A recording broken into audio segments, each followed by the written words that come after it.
Bueno, hola a todos. Bienvenidos a esta comisión del Congreso Latinoamericano de Enseñanza del Diseño, parte de la 17ª Semana Internacional de Diseño en la Universidad de Palermo.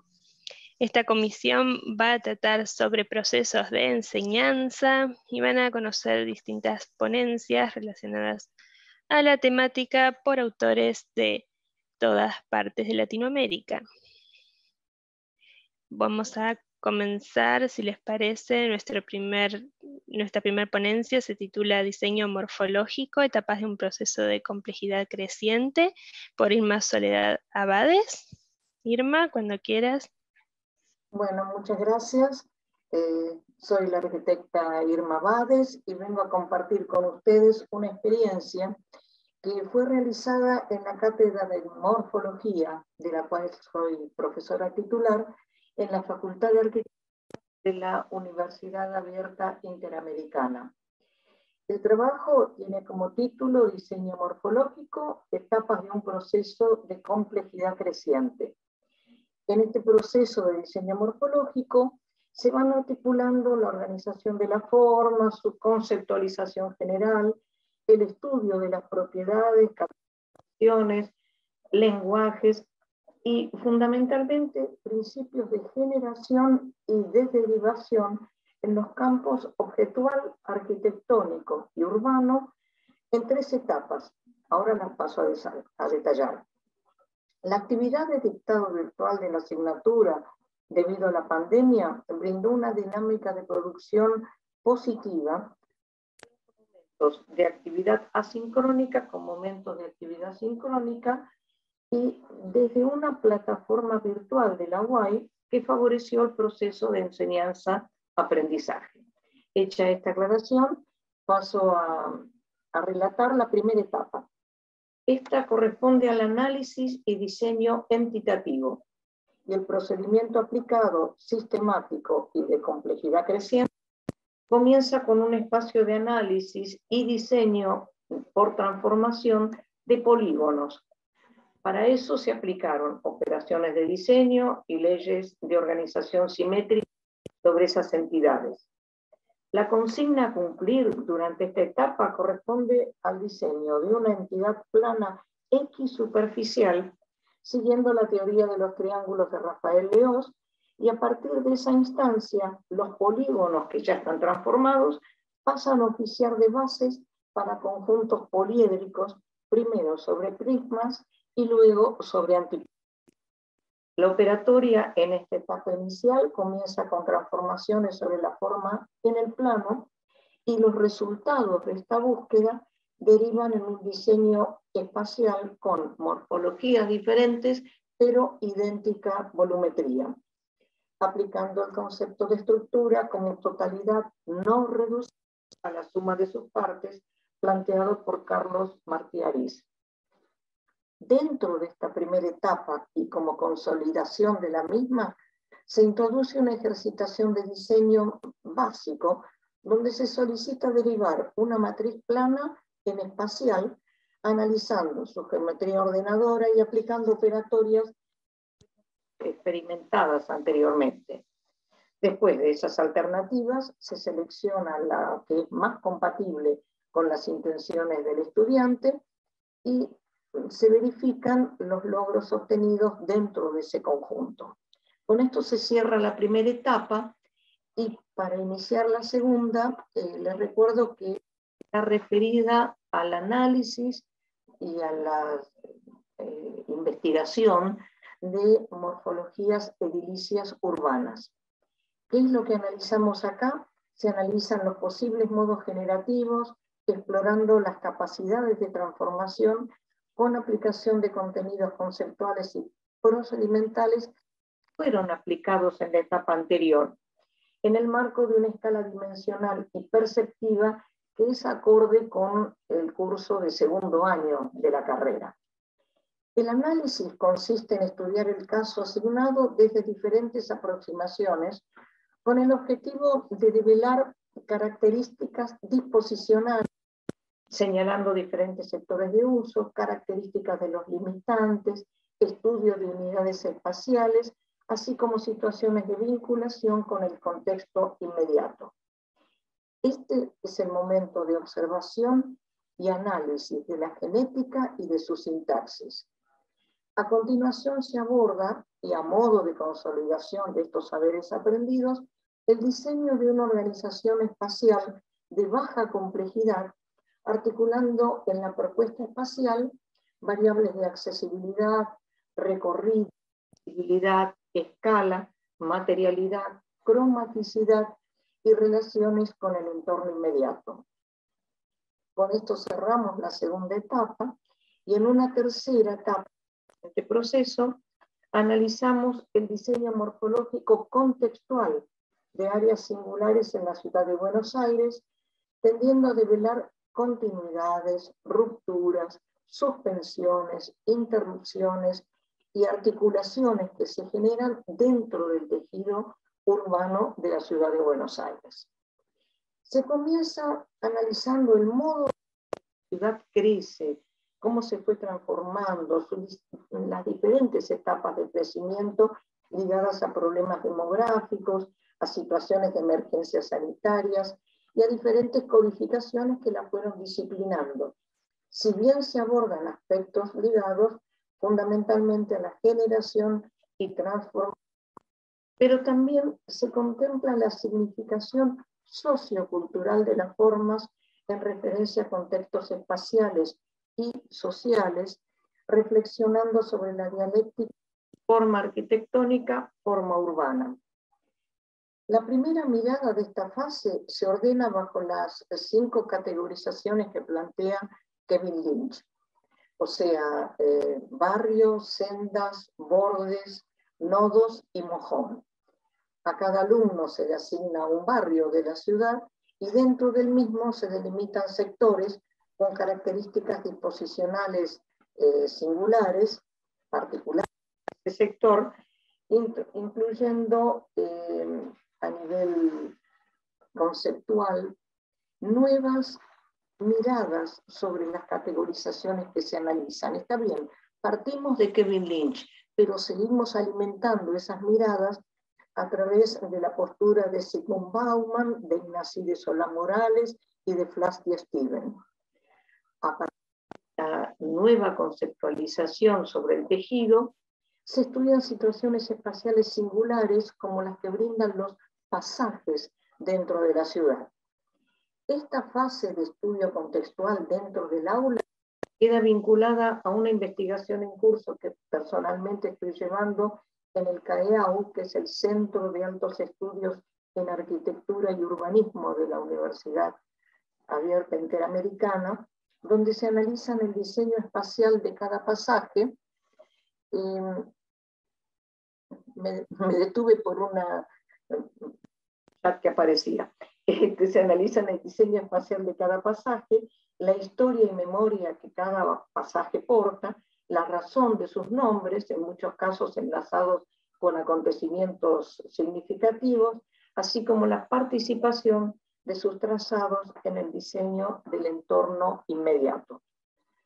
Del mismo modo que en etapas anteriores, una vez consolidado y correspondiente, se aplican los conocimientos ya adquiridos, en este caso con compromiso contextual, proponiendo el emplazamiento de la volumetría en un espacio abierto dentro del barrio estudiado, y la propuesta consiste en el diseño morfológico de un espacio recorrible dentro de una plaza barrial.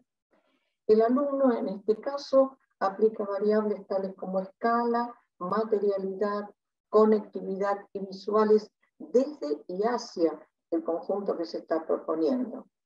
Y en esta ejercitación final, condensan los saberes adquiridos durante el desarrollo de todo el proceso morfológico. Reflexionando sobre los resultados obtenidos en este proceso de complejidad creciente en términos de aproximación, se ha logrado distinguir, primero, diferentes modos de generación y derivación de la forma. Luego, identificar operaciones como posibles sistemas de transformación, adquirir destrezas sobre modelos de simulación, reconocer y aplicar la idea de sintaxis y finalmente alcanzar capacitación en los procesos de investigación y crítica morfológica. Le pregunto a Luz, ¿tengo un tiempo para mostrar unas imágenes? Sí, más o menos un minuto. Si se puede resumirlo en un minuto, genial. Sí, son muy breves, son 3 imágenes, pongo compartir pantalla, que me interesa que vean. Estoy, a ver, pasando, acá tenemos la primera, no sé si se ven, ¿se está viendo? Sí, sí se ve, Irma. En esta primera imagen se están viendo los procesos de derivación, de transformación equisuperficial, de transformación equivolumétrica, las operaciones con prismas y antiprismas, y la aplicación de todos estos contenidos conceptuales, ejercitación que parte de una matriz plana y se deriva en una propuesta morfológica espacial. En la segunda etapa ya se están analizando características en una casuística que alternamos con internacional y nacional, y se aplican todos los conocimientos en cuanto a la de generación y transformación de la forma edilicia. Para cerrar la última etapa, el alumno comienza analizando dentro de un barrio un sector, analiza sectores, características, se focaliza en pasajes y luego desarrolla una ejercitación en donde toma referentes morfológicos, en este caso a un arquitecto como es Foster, pero en definitiva el alumno desarrolla esta ejercitación aplicando los contenidos conceptuales y procedimentales adquiridos y agregando la vinculación con el contexto inmediato. Dejo de compartir, agradezco por su atención. Muchas gracias, Irma. Bueno, pasamos a la siguiente ponencia. Si tienen alguna pregunta, alguna duda de los que están presentes, si quieren pueden tomar nota y revisarla al final de todas las exposiciones, o si quieren también dejarla en el chat y cuando el expositor esté disponible o pueda revisarlo, las va a ir respondiendo, ¿sí? Todo lo digo como en general, ¿no? Bueno, la siguiente ponencia es la arquigrafía en el programa de diseño gráfico, modelo educativo con base al proyecto pedagógico de aula PPA de Ender Barrientos y Daniel Vuelvas. ¿Se encuentran? Muy buenos días, saludos a todos. Buenos días. ¿Sí me escuchan? Sí. Sí, bien, bueno, iniciamos, ¿verdad? Okay. Bien, ante todo, buenos días, gracias a todos y por la oportunidad de compartir estos conocimientos en esta red de docentes de toda Latinoamérica, algo enriquecedor. El proyecto que vamos a hablar ahora es un proyecto a nivel institucional, PPA, proyecto pedagógico de aula de la Fundación de Estudios Superiores Companorte, ¿sí? En la ciudad de Cúcuta, Colombia. Esta universidad, la Fundación de Estudios Superiores Companorte, una institución educativa superior de carácter tecnológico, ella fue o es redefinida para ofertar programas en ciclo propedéutico y a nivel técnico profesional, tecnológico y a nivel ya profesional actualmente. Tenemos distintas modalidades, diurna, nocturna, presencial, distancia, y más de 25 años en el sector educativo en la región. El proyecto pedagógico de aula en el programa de diseño gráfico, vamos a profundizar un poquito más con nuestro director, el profesor Ever Vuelvas, que nos acompaña y que va a detallar las dimensiones, el abarque, las bondades de este proyecto a nivel institucional. Adelante, mi profe. Gracias, profe Ender. Buenos días a todos, espero que todos estén bien. Tal como mencionaba mi colega, como estrategia pedagógica al interior de la institución, nosotros tenemos un proyecto de aula denominado Proyecto Pedagógico de Aula, o PPA por sus siglas. Digamos, esta estrategia tiene un alcance semestral y tiene una característica de flexibilidad muy interesante, y es que podemos estar integrando diferentes competencias de cada una de las asignaturas de un semestre de formación, por ejemplo, un primer semestre, segundo, o digamos, entre diferentes semestres en un nivel de formación, puede ser entre tecnicaturas, tecnologías o profesionales, y también puede ser interdisciplinario entre las diferentes disciplinas o carreras que nuestra fundación ofrece al público. Es así como en algunas ocasiones se pueden misturar competencias de asignaturas correspondientes a diseño gráfico, el programa que dirijo, con, por ejemplo, asignaturas correspondientes a la ingeniería de software.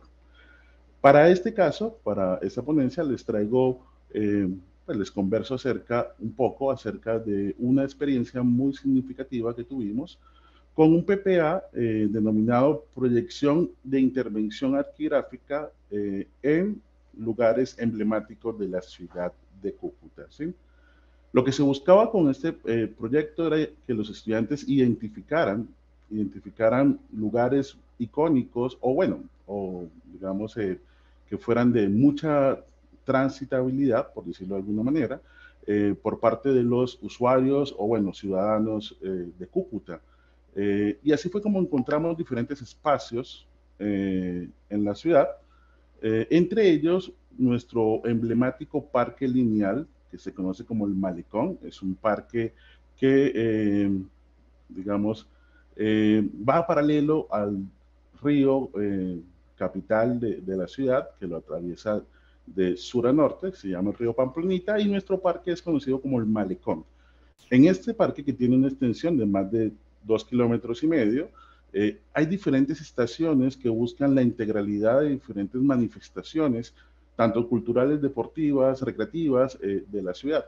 Es un parque muy reconocido y pues los estudiantes lo que buscaban con ese proyecto, a través de una metodología basada en proyectos, era identificar estaciones de este parque que pudieran intervenir arquigráficamente, teniendo en cuenta pues el potencial de la arqueografía como aquel campo que está entre la arquitectura y el diseño, en el cual se puede intervenir visualmente o gráficamente y así enriquecer la funcionalidad o la estética de esa infraestructura.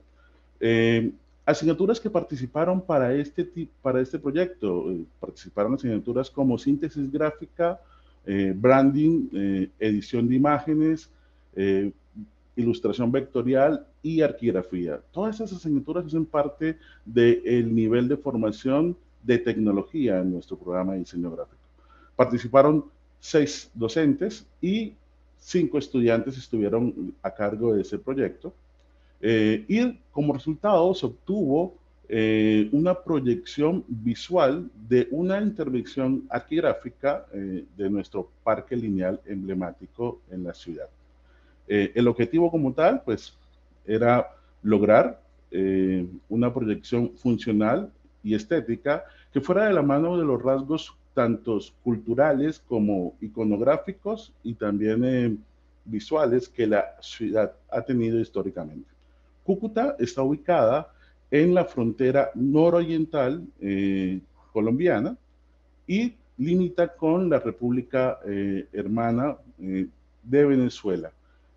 Por ende, al ser una ciudad fronteriza, sus rasgos de identidad muchas veces se ven permeados por ambas culturas y por ambas, digamos, y tiene, digamos un background histórico bastante, digamos, interesante, porque hubo interacción comercial, siempre hubo interacción, digamos, cultural, que de alguna manera permea a nuestros ciudadanos, pero buscamos en ejercicios como estos que los estudiantes generen rasgos identificatorios de Cúcuta para poder, digamos, solventar y proyectar más que todo el potencial turístico y cultural y económico de la ciudad, ¿sí?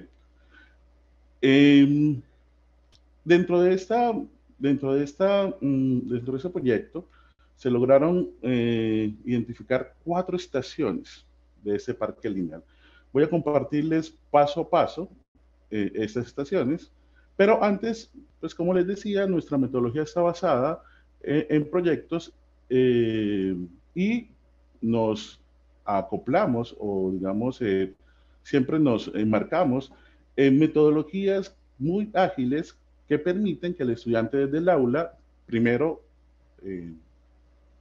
transite una etapa de identificación de la problemática. Esa problemática, en este caso, estaba en su contexto de ciudad. Analice cuáles son las características culturales, deportivas, políticas inclusive, que convergen en este espacio y pueda, digamos, de ahí conceptualizar gráficamente algunos de los elementos más importantes de ese análisis. Para lo último, pues crear, hacer una propuesta visual que permita reforzar esa identidad que les mencionaba, buscamos desde el programa de diseño gráfico en nuestros estudiantes y pues así, digamos, generar una mayor apropiación de esos rasgos culturales y por ende incentivar la identidad particular de la ciudad. Como les comentaba, pues el malecón está dividido en diferentes etapas. Hay etapas, hay estaciones que buscan desde la deportividad, pasando por espacios y escenarios culturales como tarimas, en donde se pueden desarrollar actividades artísticas, pero también lugares donde se desarrollan exposiciones visuales y, obviamente, donde la gente puede transitar como ciudadano y peatón pues de esta localidad. Les voy entonces para finalizar, porque sé que estamos ya sobre el tiempo, no sé si Luz me corriges. Debemos estar casi 9 sí, minutos. tenés un poco más de un minuto, así que... Ok, perfecto, entonces vamos bien. Voy a compartirles los resultados de este proyecto, bueno, las 4 diapositivas que podemos compartir, para que veamos más o menos ese tipo de...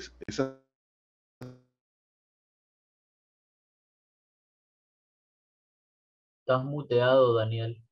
Daniel, ¿me escuchás? Daniel, estás muteado, no te escuchamos. Creo que es porque compartiste pantalla y el audio es de la pantalla, si es una tab de Chrome o algo así. Deja de compartir pantalla, solamente vas a poder desmutearte y volver a compartir sin... A ver.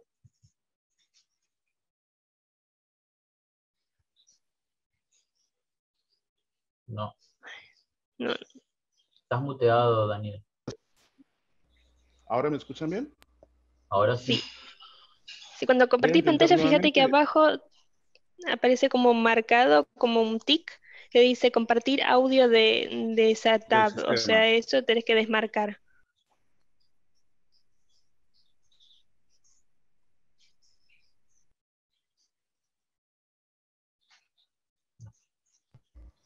Voy a intentar nuevamente. Estoy chequeando la opción y deschequeándola, pero no me permite compartirles. Es raro, al principio de la presentación logramos.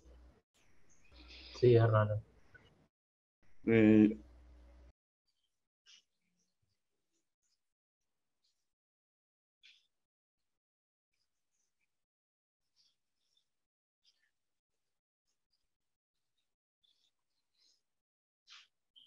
A ver Ahí ahí. está activo ya. Ahí está activo. Ahí. Ahí Ahí está. te di una opción. Ahí está. Ah, sí, pero no se le escucha. Está No. activo el micrófono, pero no. Sí, no se te Está escucha, no se te activo. escucha. Sí, no. No, con la imagen creo que ya tenemos claro. Ya se nos queda nada. Sí, está aquí aportando una intervención de un área de patinaje, ¿sí? Donde tenemos elementos culturales de la ciudad, elementos culturales de la región, pues estamos en una región fronteriza, y los estudiantes en el proyecto lo que hicieron fue plasmar dentro de esa área pública, que es muy usada, muy intervenida por jóvenes y gente adulta en competencias locales a nivel de patinaje, y eso une parte del malecón que estaba hablando el profesor Eber. Todo eso es el corredor del malecón. Fíjense cómo se hizo una intervención visual a nivel de elementos muy sencillos, pero con impactación de color y usando los elementos tradicionales, por lo menos especial, que es el ave que ven ustedes ahí, que es un ave característica de esta zona. ¿Sí? Mire, vuelve a aparecer elementos clásicos y tradicionales que marcan la cultura de la zona. Sí, más que todo, ese es lo que queríamos mostrar acá. Y aquí unas vallas publicitarias también con información intervenidas con elementos gráficos y elementos culturales turísticos de la zona de aquí del norte de Santander. Bien, tal como comentaba el colega, es una lástima que no pueda tener el audio en vivo, pero bueno, ahí habían, digamos, elementos o módulos gráficos, para terminarlos, no te quito más tiempo, que son muy representativos. Nosotros tenemos una flor insignia, que es la Ixora. Se moduló y se sacaron elementos gráficos que complementaban esa composición, al igual que el turpial y el ave que veían. Y también, digamos, hacían, digamos, mucha referencia acerca de los colores intensos por nuestra calidez en temperatura y también por las diferentes manifestaciones artísticas que confluyen interculturalmente en nuestra ciudad, por ser, digamos, fronterizos. No les quito más tiempo. Gracias y disculpen el asunto técnico. Sí. Gracias a todos. Muchas gracias. No hay problema. No hay problema. Muchas gracias, Ender y Daniel. Seguimos con la siguiente presentación, que se llama La elaboración de la tesis desde un enfoque prospectivo en la carrera de arquitectura, de Bruno Bellota Noguera. Bruno, ¿te encuentras por ahí? Sí, muchas gracias. Buenos días, buenas tardes o buenas noches, ya no sé, depende de la latitud. Me da mucho gusto estar aquí, gracias a la organización y también gracias a todas las propuestas que cuando uno se pone a leer la mesa es muy interesante porque tiene que ver con muchísimas cuestiones del diseño a nivel general y luego de arquitectura, ¿no? Yo les voy a hablar un poco del proceso, sobre todo en el último año, ¿no? Yo soy arquitecto con máster en urbanismo y actualmente curso el doctorado en ciencias en arquitectura y urbanismo por parte de la Facultad de Arquitectura de la Universidad Nacional Autónoma de México, así que saludos desde la Ciudad de México. Parte de mi propuesta como docente en el último año, ¿no? es que justamente este proyecto de tesis o lo que ustedes deben conocer como proyecto de fin de carrera o de fin de grado, ¿no? Dependiendo su plan de estudios, ¿no?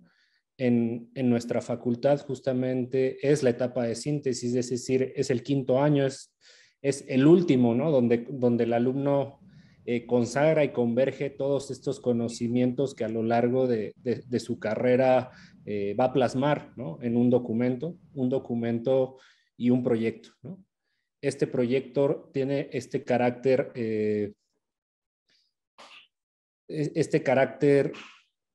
completamente teórico, completamente técnico y completamente proyectual, ¿no? En el primero de los años, ¿no? Voy a empezar a compartir imagen porque si no se me va a ir. Está dividido en 2 semestres, ¿no? Está dividido en el primer semestre, en noveno semestre, donde hay un planteamiento desde la parte del postulado teórico, ¿no? El cuerpo teórico, toda la investigación urbana, porque ahorita vamos a hablar el enfoque que justamente tiene esta tesis, y luego llega en un anteproyecto arquitectónico con carácter urbano, evidentemente. Y en el último semestre, ¿no? Que yo diría que es la parte más pesada en ese sentido, al hablar de la escala urbana, hablamos que segmentamos un pequeño pedazo de ese gran proyecto o ese gran macroproyecto y lo desarrollan a nivel técnico, a nivel ejecutivo. En ese sentido, ¿no?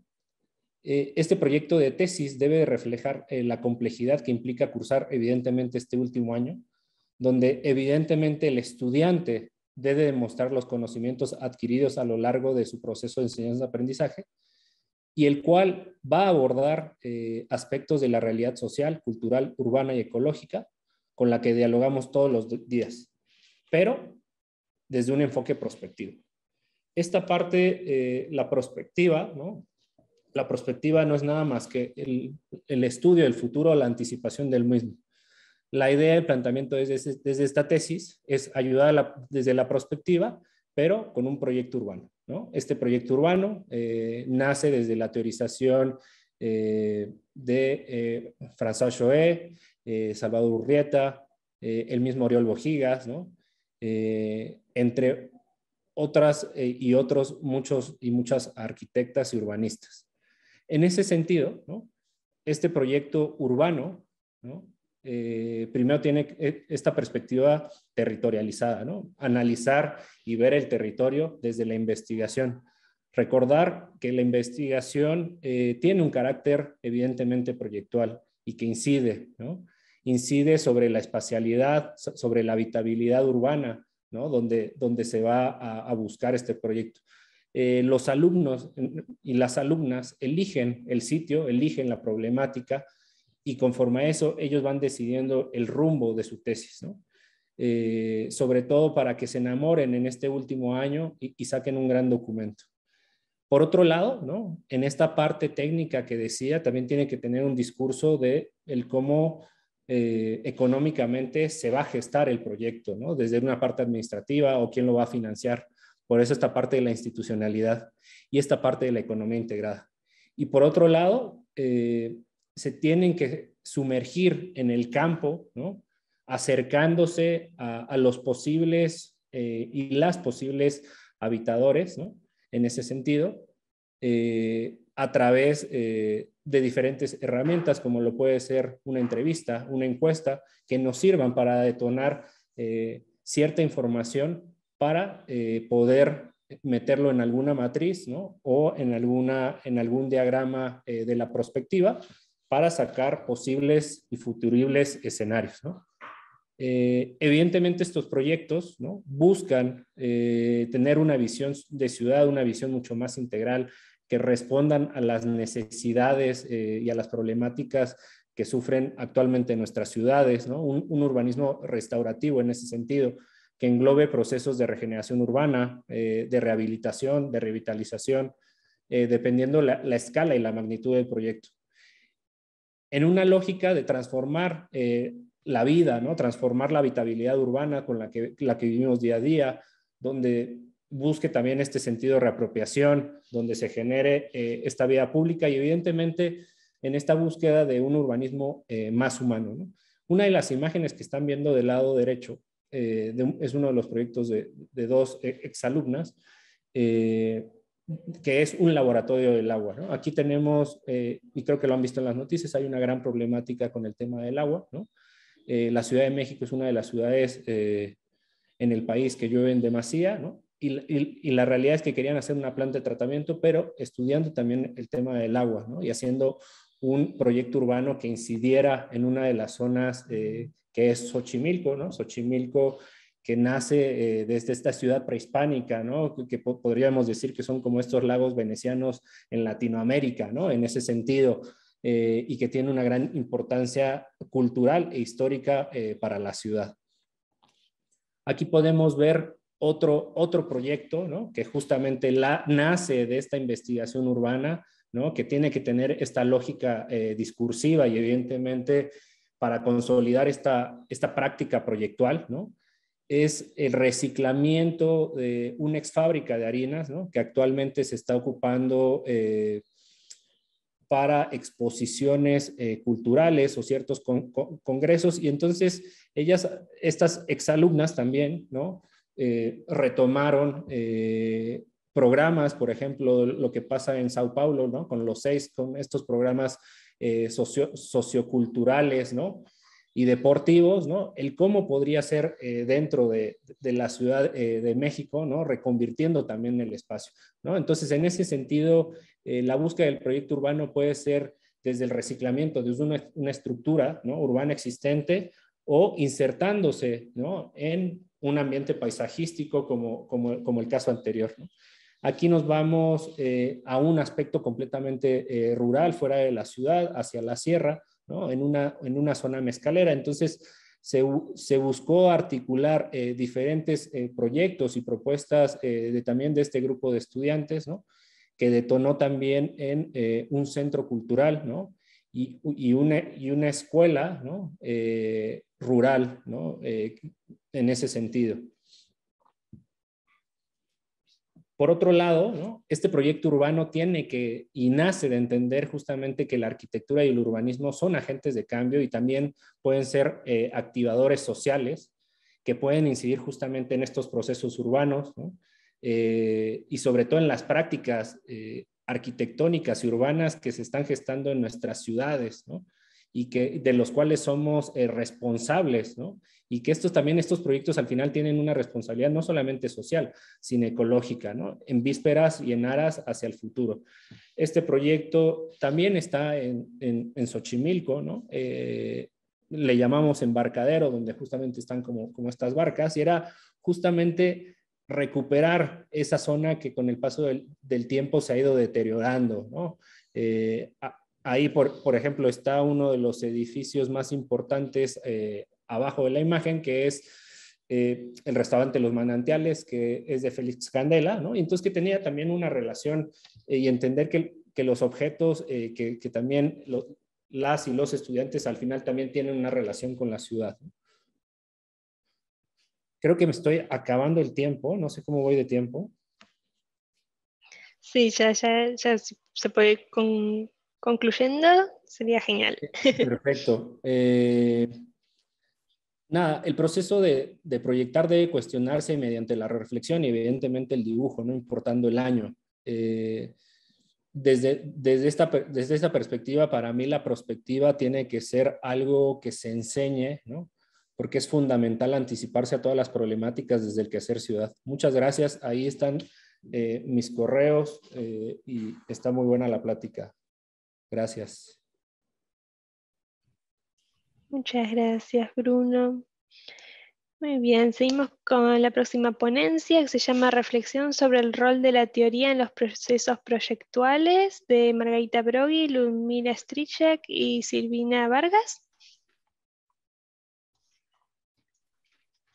Bueno, ¿me escuchan? Sí. Buenísimo. Nuestro trabajo es, como dijiste vos, reflexión sobre el rol de la teoría en los procesos proyectuales, y las tres conformamos parte de una cátedra de teoría del diseño. El resumen sería el siguiente. O sea, nuestro trabajo explora los resultados obtenidos en relación al uso de los conocimientos teóricos dentro del desarrollo del proceso proyectual de estudiantes de arquitectura de segundo año. En una actividad que se realizó en intercátedras, se observa puntualmente el rol de la teoría en lo referente a la identificación y construcción de los ejes de abordaje, contexto, sujeto y objeto. Esos son los tres ejes. Y sus relaciones dentro del proceso proyectual hasta llegar a una posible configuración de la solución. Se manifiesta a través de las presentaciones de los alumnos las dificultades para considerar de forma integral las diferentes dimensiones del proyecto, debido a una disociación entre las cuestiones teóricas de su aplicación en un modelo representacional integral, lo que imposibilita la resolución de los problemas emergentes del encargo y de sus requerimientos. Vamos a hacer una pequeña descripción de cómo fue la experiencia, o sea, qué es lo que se pretendía. Este trabajo presenta nuestra participación como docentes de esta materia de Teoría del Diseño Arquitectónico 1, que es correspondiente, como ya les dije, al segundo año de la carrera de arquitectura de la Facultad de la UNE. Estamos en la Universidad Nacional del Nordeste. En un ejercicio proyectual concreto junto a la totalidad de materias, tanto teóricas como prácticas correspondientes a este nivel. El tema que se nos propuso, porque es ajeno a la materia, digamos, se propone desde la facultad, es el diseño de un recinto de aprendizaje para estudiantes ubicado en el espacio exterior, dentro del campus Resistencia, que es donde está ubicada la facultad, que respete los protocolos en el marco de las restricciones sanitarias propuestas por el COVID. Los participantes van a hacer los talleres de diseño, que están divididos en 3 pirámides. Las materias teóricas, digamos, serían Historia y Crítica 1, Teoría del Diseño Arquitectónico 1, Morfología, Estructuras 1, Construcciones, Instalaciones 1. Los objetivos de la experiencia fueron planteados desde el área de coordinación. La experiencia fue de corta duración, de 10 días, que pretendía abordar y desarrollar un concepto proyectual de las posibilidades de aprendizaje en contexto de restricciones sanitarias dentro del marco de la pandemia. Los objetivos planteados desde el área de coordinación fueron de tratar de desarrollar una experiencia reflexiva y proyectual de carácter transversal y articulando entre las diferentes asignaturas dentro del nivel de segundo año. Construir un espacio de construcción colaborativa de propuestas curriculares que redunden en beneficio de la comprensión y abordaje integral e integrando de la arquitectura. Propiciar la reflexión de docentes y estudiantes acerca de la pertinencia de contenidos y estrategias desarrollados en el nivel para el desarrollo de competencias académicas y profesionales. Las consignas del ejercicio también fueron dadas por el grupo de la facultad en concordancia con los profesores de taller que hablaban de un tipo de espacio semicubierto, su emplazamiento estaría dentro del campus Resistencia, que debería relacionarse con toda la estructura circulatoria existente, destinado a de 25 a 30 personas, aproximadamente 100 metros cuadrados.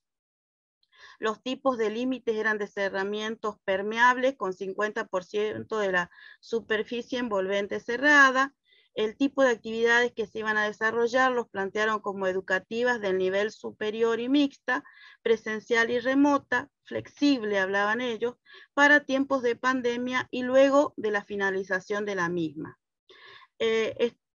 Trabajar dentro de estrategias de diseño ambientalmente conscientes y de accesibilidad física, y que los equipos, cada uno de los equipos de taller iban a definir estrategias de abordaje.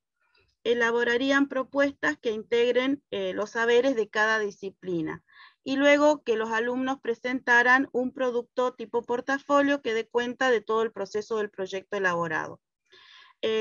Ahora Silvina les va a contar cuáles eran nuestras propuestas, digamos, y objetivos que planteábamos desde la materia.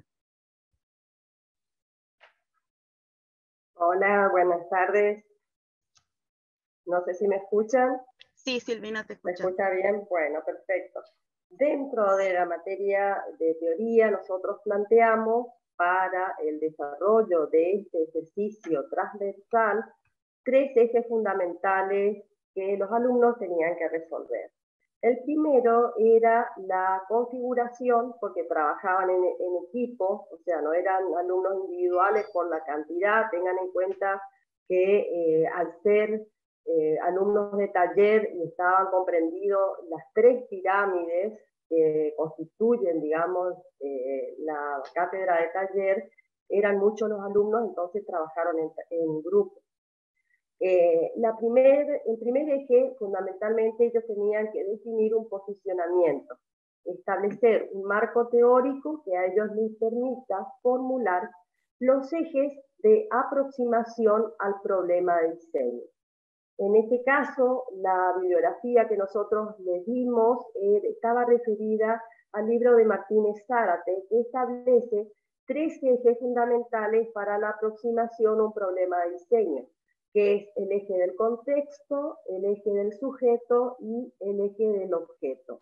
La definición de los componentes que van a ser partícipes de la situación de diseño les permite a los alumnos establecer puntualmente los datos a los cuales tienen que establecer en el proceso de investigación y relevamiento.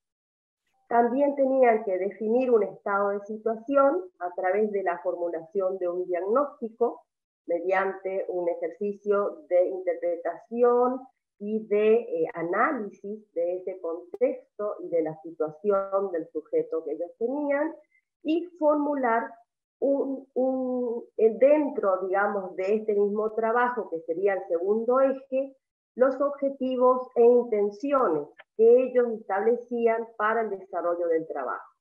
Dentro de este proceso, ellos van a formular pautas de diseño, pautas que a ellos les permiten tener fundamentos cuando ellos toman decisiones a lo largo del proceso.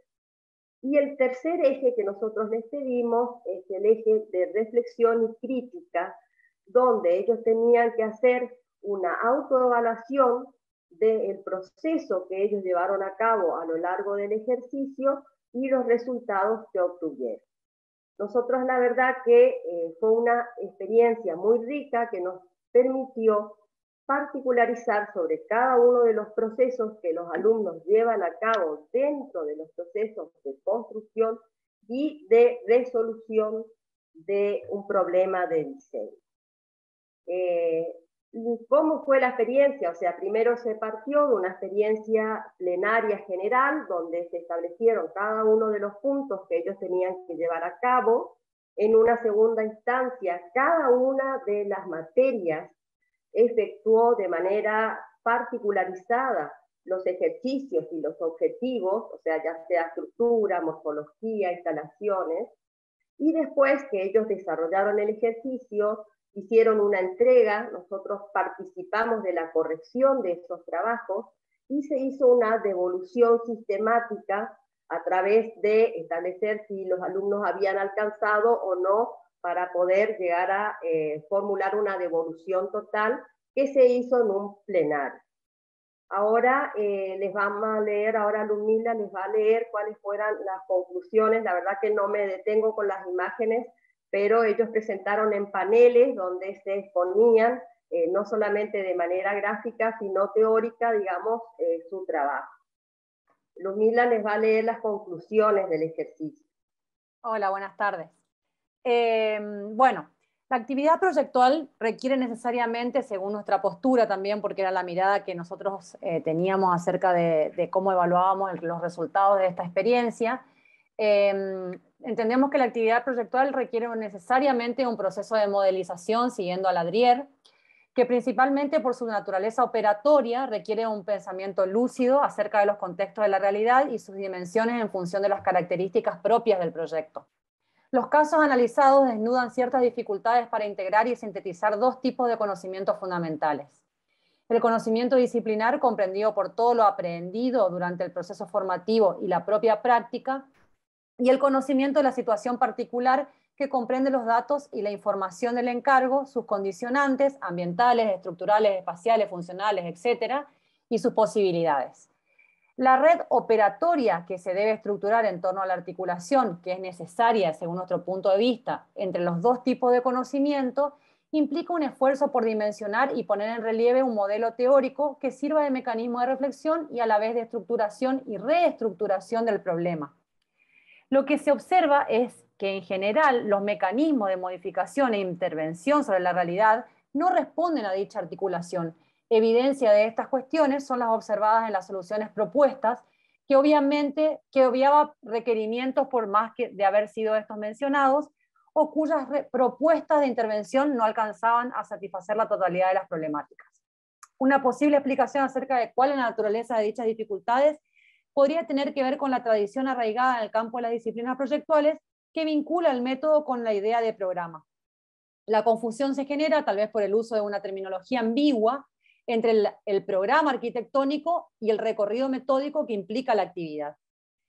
La posición programática de perfil ampliamente positivista instala la concepción simplista o simplificadora de las dimensiones del problema casi en forma de un listado de requerimientos en contraposición a la idea de complejidad que retrata, si se quiere, la naturaleza de la realidad y por lo tanto de los problemas arquitectónicos que se extienden hacia contextos socioambientales que exceden a la mera solución de la forma. El método es mucho más que el programa arquitectónico, según nuestro punto de vista. En él se inscriben de manera profunda y trascendente múltiples dimensiones imposibles de sujetar sin la intervención de modelos teóricos, construidos por el diseñador y que no le pueden ser dados. Deben surgir de los esfuerzos por dimensionar lúcidamente los propios procesos metodológicos. En cuanto a los objetivos del proyecto, se observan serias dificultades para definirlos y operar con ellos a posteriori.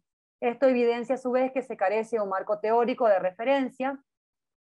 Los elementos formales de la propuesta de solución cobran una mayor jerarquía dislocándose de los datos de la realidad que construyen a través de la consideración de los ejes participantes del contexto, el sujeto y el objeto que mencionábamos, ¿no? Una situación funcional donde el componente quizás más relevante podría ser la habitabilidad de un espacio con actividades concretas que son demandadas, en este caso actividades educativas, se convierte en un objeto estético, a veces de naturaleza escultural, que se aleja de la arquitectura.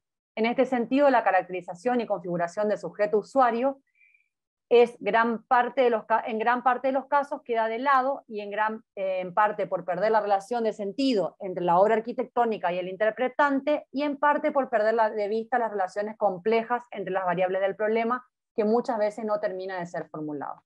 En este sentido, surge una situación digna de ser observada. Los estudiantes no son capaces de establecer parámetros de evaluación de sus propios procesos, lo que atenta en gran medida con los procesos de ajuste y reflexión sobre la acción que requieren los procesos proyectuales. Suponemos que esta cuestión también tiene estrecha relación con la construcción de marcos teóricos, ya que las categorías a ser observadas deberían responder lógicamente a los elementos que conforman el problema. Eso sería toda nuestra exposición.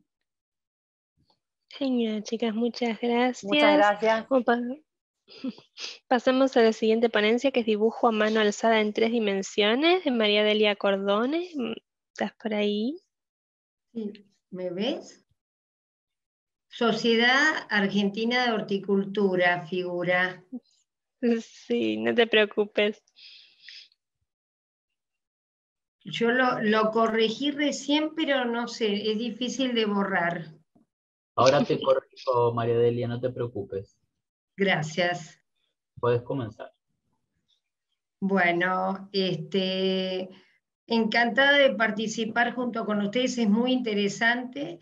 Yo soy arquitecta y profesora de Bellas Artes, y mi propuesta, que me gustó la palabra que usó Ludmila, que es una postura, ¿no es cierto? Porque realmente nadie tiene, los docentes muchas veces, que ha sido mi actividad medular, siempre pensamos que estamos en lo cierto, pero ya después cuando estás de vuelta te das cuenta que, bueno, puede haber otra cosa.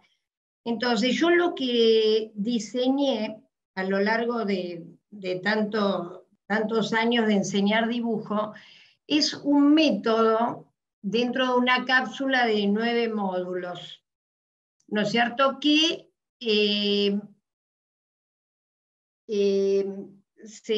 están en el microensayo, lo pueden leer detenidamente, que apunta a alumnos que tienen intención de volver a dibujar a mano alzada, porque todos cuando niños hemos dibujado, yo he tenido muchos años también menores, y después tuve adolescentes en IB. Hay un proceso, quizás el mismo alumno tiene un proceso de avance total con respecto al dibujo. O sea, yo creo que al niño no hay que enseñarle a dibujar, pero sí al adolescente si quiere aspirar, por ejemplo, a un logro en su dibujo, ¿no es cierto? Porque ese seminario que propongo yo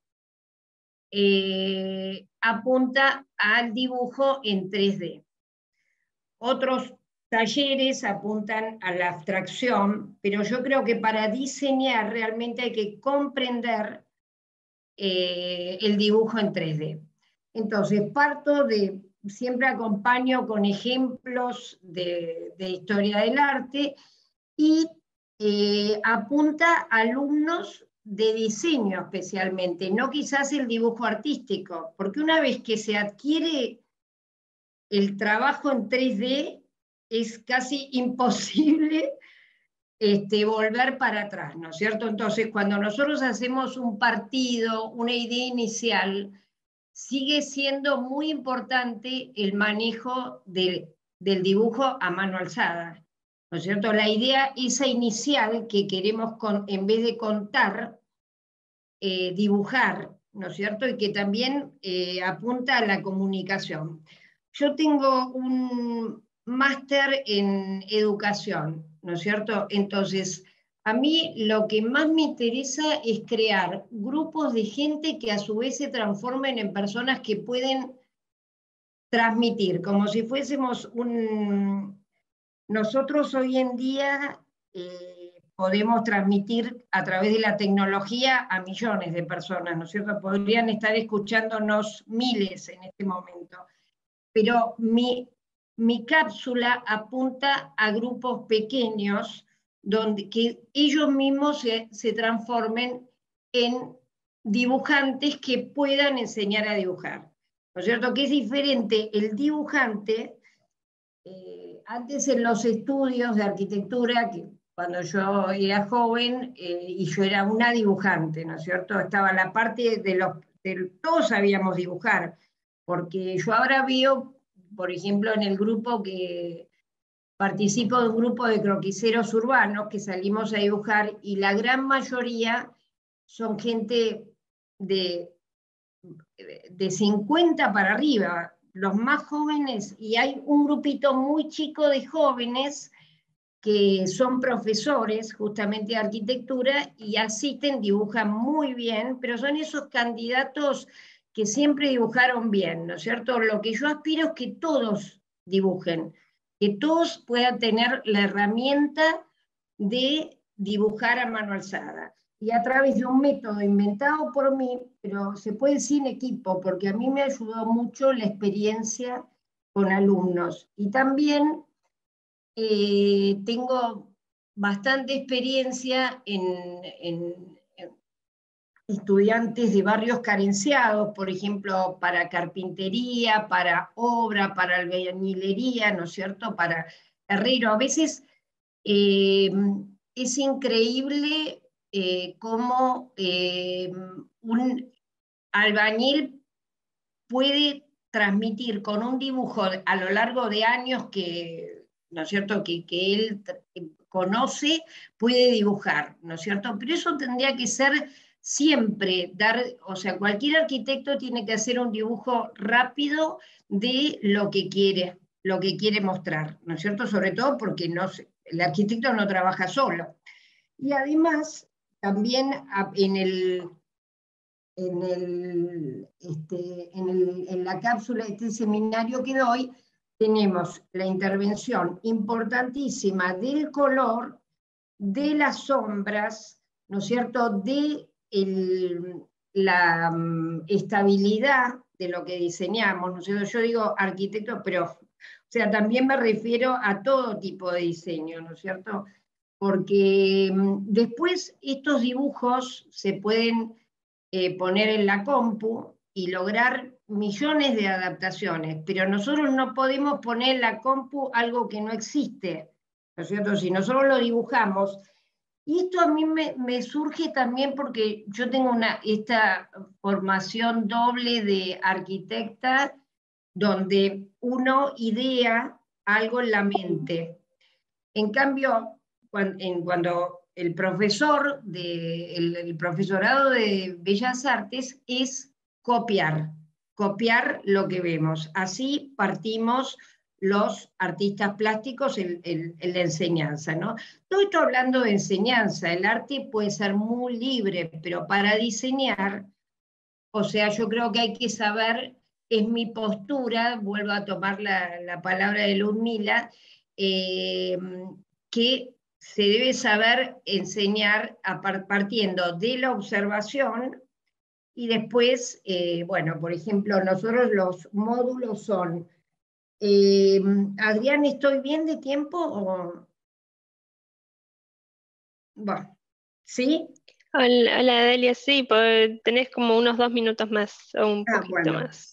Entonces, nosotros partimos en 3 grandes, son 9 módulos, ¿no es cierto? Pero los principales son observación, que también es la observación de la evolución de la perspectiva, ¿no es cierto?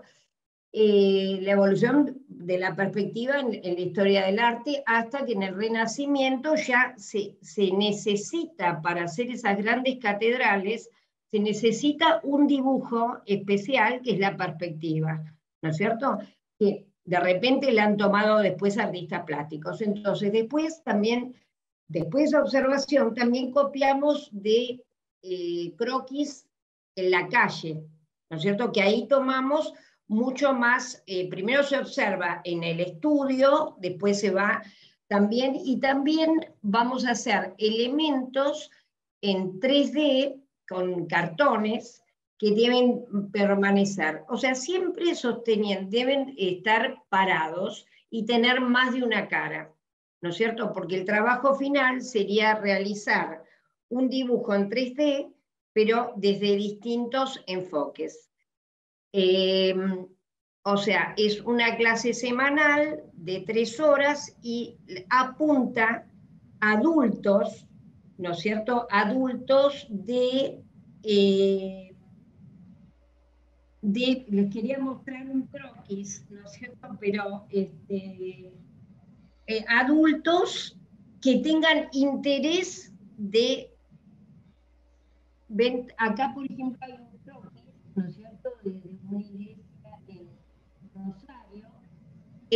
Lo que apunta no es a ser un artista, sino, bueno, el arquitecto y el diseñador son artistas, pero digamos, no apunta a mantener escala, a conocimiento de escala, de proporciones, para así después poder hacer la creación, ¿no es cierto? Como una herramienta, como si estuviésemos enseñando, no sé, inglés para viajar dentro de 4 meses a Estados Unidos y poder manejarnos, ¿no? Después en la medida de que son horas de tiempo de dibujo, el dibujo. Pero esa primera idea que uno tiene en la cabeza, poder volcarla a mano alzada. Bueno, creo que me pasé ya ahora.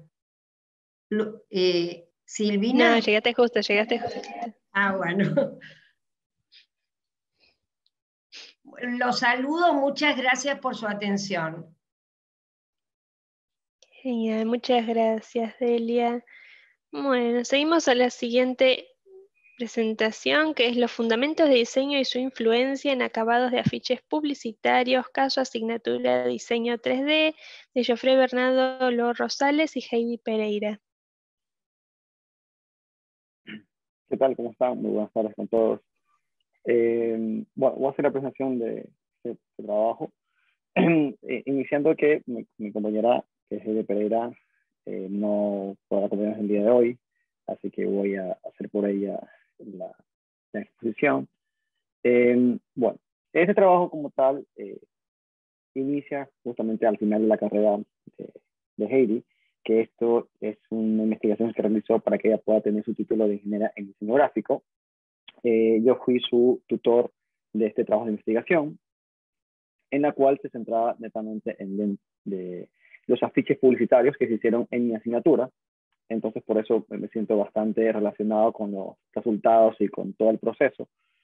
La idea cuál era, es que los estudiantes como tal realizaban afiches publicitarios dentro de la asignatura, pero detecté que dentro del transcurso o de la aplicación de estos conocimientos, la base teórica es la que tenía un poquito más de complicación. Esencialmente el tema de fundamentos de diseño. Puesto cuando desarrollaban dentro del afiche publicitario, yo solicitaba que apliquen dentro de estos conceptos o construcción gráfica la de figuras retóricas. Entonces, como siempre, se da una introducción general dentro del concepto, pero ahí es donde se detectó que cuando a los chicos se les planteaba conceptos como simplicidad o enfocar el ojo, se les complicaba mucho poder transmitirlos esos conocimientos en la parte gráfica. Entonces, ya a partir de esa problemática que detecté yo como docente, se realizó la investigación donde se tomaban esos trabajos de un periodo anterior, se analizaban esos trabajos y se buscaba justamente de indagar sobre ese proceso, qué había sucedido con esos estudiantes. Entonces, dentro de eso, el objetivo general de esta investigación era realmente buscar esa influencia que tienen los fundamentos de diseño en los afiches publicitarios. Dentro de esto, primero, dentro de su investigación, se hicieron las bases teóricas, se vieron qué fueron los factores que influyeron dentro de los fundamentos o de los conocimientos que dieron los fundamentos de diseño para el correcto uso. Y luego también está entender estos ficheros publicitarios, analizarlos, comprenderlos y pues contrastar su funcionalidad, para posteriormente determinar qué instrumentos serían más pertinentes para poder, de alguna manera, reforzar estos conocimientos del estudiante. Dentro de eso, entonces, voy a avanzar un poco más adelante. Dentro de la parte de la metodología de investigación, se determinó que es un estudio descriptivo, que de alguna manera vamos a tratar de definir, clasificar, categorizar y caracterizar el objeto de estudio, en lo cual eran los afiches publicitarios realizados previamente por los mismos estudiantes que fueron la muestra. Y entonces, ¿qué se vio? Se tomó, no sé si pueda compartir ahorita el tema de la... Aquí, muy rápidamente. Aquí está. Este trabajo fue dentro de la Universidad de Guayaquil, en la Facultad de Comunicación Social y dentro de la carrera de diseño gráfico. Exclusivamente, como explico el caso, es dentro de la asignatura de diseño 3D, que es la cátedra en la cual yo manejo. Entonces, aquí están algunos trabajos de los que se hicieron previamente en los periodos pasados, donde se fusionaba el tema de las fichas retóricas, en este caso la ficha retórica, es dentro de la retórica que estaba acá, el tema de personificación.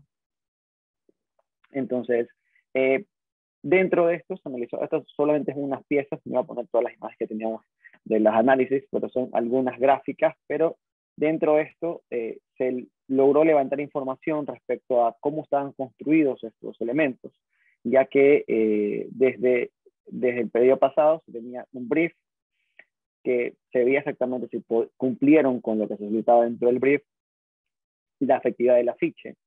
Dentro de los conceptos dentro del concepto teórico, dentro de la fundamentación teórica, composición y fundamento de diseño, se hacía una lectura de qué manera se estaban aplicando la retórica, si la retórica que ellos plantearon es la que se lograba visualizar, la eficacia de la comunicación, y pues las dos pilares dentro de la composición de carteles y fundamento de diseño, sí se lograban de alguna manera detectar. Dentro de la composición de carteles, acá era una cosa importante que habíamos detectado, era que no todos, en todos los afiches que se estaban planteando o analizando, se podían poner dentro de las variables de este análisis todas las composiciones, todos los términos de composiciones. Entonces, por lo cual se eligieron 4, y también de fundamento de diseño también se eligieron los más relevantes de los que se veían de los demás afiches. Es decir, los valores que marcaban 0, en general, se eliminaban del cuadro de análisis para que realmente no sea un dato que sea relevancia, porque no fue aplicada en ninguno de los demás conceptos. Entonces, se realizó este levantamiento de información con todos los afiches, para luego, con este levantamiento de información, era la parte fundamental, que es el tema de los grupos focales. Que estos son los mismos estudiantes ya están en otro semestre, estaban ya en 7º semestre, la materia es el 6º, y pues acudimos a los mismos estudiantes que realizaron estas gráficas para entender cómo funcionaban ellos, de qué manera lo realizaron, y qué se hizo en el grupo focal era realmente plantearles ese ejercicio en el cual, con recortes, darles una ficha retórica, darles un planteamiento, un pequeño brief, y pues ponerlos a prueba de cómo recordaban ellos estos conceptos teóricos con la aplicación gráfica. Entonces, a partir de esta recolección de información, de estas pruebas con los estudiantes, un segundito, que se hizo netamente con 71 estudiantes, se dividió realmente en 2 grupos, uno en la mañana y en la noche, pues eran 2 grupos distintos.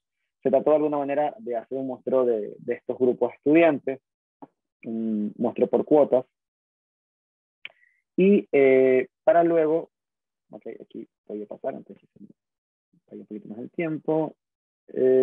Acá. ¿Cuál es la idea? La idea es que después de haber leído todo esto, de haber visto la reacción de los estudiantes, se vio que como la materia de fundamento de diseño, que es una materia en la que ven al inicio de su periodo de formación, que es una de las partes esenciales de conocimiento, lo dejan abandonado en el transcurso del más semestres, y que finalmente cuando llegan ya a 6º, donde 6º en esta materia es una materia que de alguna manera incluye el resto de conocimientos adquiridos, no lo recuerdan, lo dejan a un lado, y pues ahí es donde queremos ver de alguna manera aplicando estas guías de trabajo, donde no simplemente está la solicitud de lo que requiere, sino más bien de lo que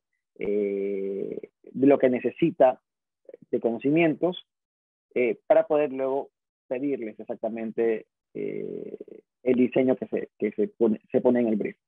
Entonces, se entendería como fuera algo lógico que deberían tener estos conocimientos, pero dentro de la asignatura no se da ese espacio por cuestión del tiempo y la complejidad del plan que se tiene dentro de la asignatura, por lo cual se está tratando de alguna manera seguir estos métodos de enseñanza dentro del proceso proyectual. No solo se pretende describir el metodología de diseño, sino simplemente inducir modos ordenados de procesar en las prácticas habituales. Esto es tomando un poco de lo que decía Marcelo y Romano en disciplinas proyectuales, donde queremos que esta guía que está diseñada pueda tener una didáctica proyectual y que en base a esa apreciación de casos prácticos ayuden al docente como instrumento para aplicar a sus alumnos. Entonces, esencialmente este instrumento que se va a aplicar en el transcurso de la asignatura, que por aquí, para solo terminarlo, van a tener todo el tema de los conocimientos teóricos necesarios para posteriormente sea difundido con el resto de los estudiantes en diferentes plataformas.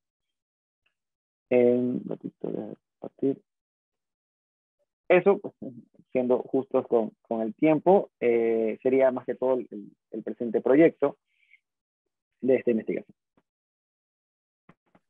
Fantástico, muchísimas gracias, Jofre.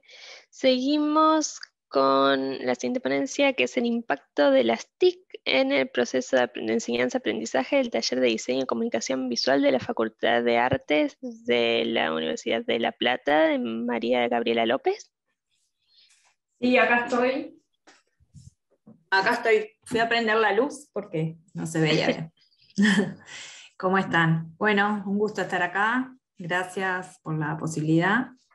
Y les comento que esto en realidad parte de una investigación que estoy haciendo en el marco del doctorado de artes en La Plata, en la Universidad de La Plata, que lo empecé hace varios años y bueno, ahora ya quizás estamos en la etapa en poder aplicar o pensar estrategias concretas de enseñanza-aprendizaje.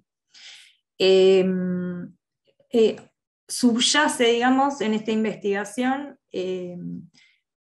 una cierta comparación entre el mundo analógico y el mundo digital. Eso en lo personal surge, digamos, a partir de que yo estudié en un primer momento en el mundo analógico, en el año 89, 90, 91, y después volví a la facultad para ser docente cuando ya era todo digital.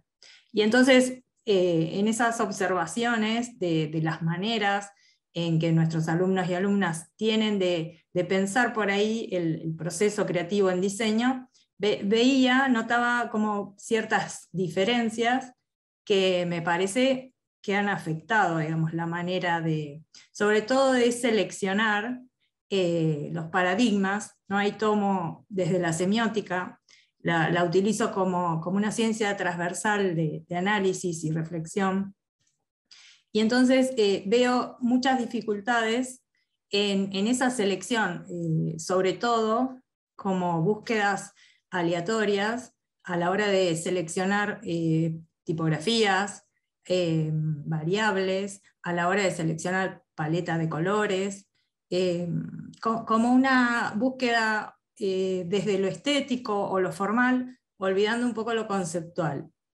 En eso, también retomando a Ludmila, me paro, digamos, desde entender al diseño como un diseño conceptual, donde tengo, digamos, argumentos a la hora de seleccionar, no lo hago solo desde lo formal, y además me parece que siempre hay que tomar en cuenta a qué público nos estamos dirigiendo. Ahí tomo las teorías de la comunicación, ¿no? En ese sentido me parece, o empecé a notar muchas dificultades, como que se olvidan de a qué público se están dirigiendo, y también carecen, digamos, de argumentación cuando uno como docente les pregunta, bueno, ¿por qué seleccionaste tal color? No hay de base, digamos, no tiene una respuesta, que por ahí lo nombró, me parece que Delia también. Les voy a compartir un poquito, algo muy chiquitito. A ver. Que es un poco esto que estoy contando, ¿no? Este es, digamos, el trabajo que estoy haciendo, que todavía me falta terminar la tesis.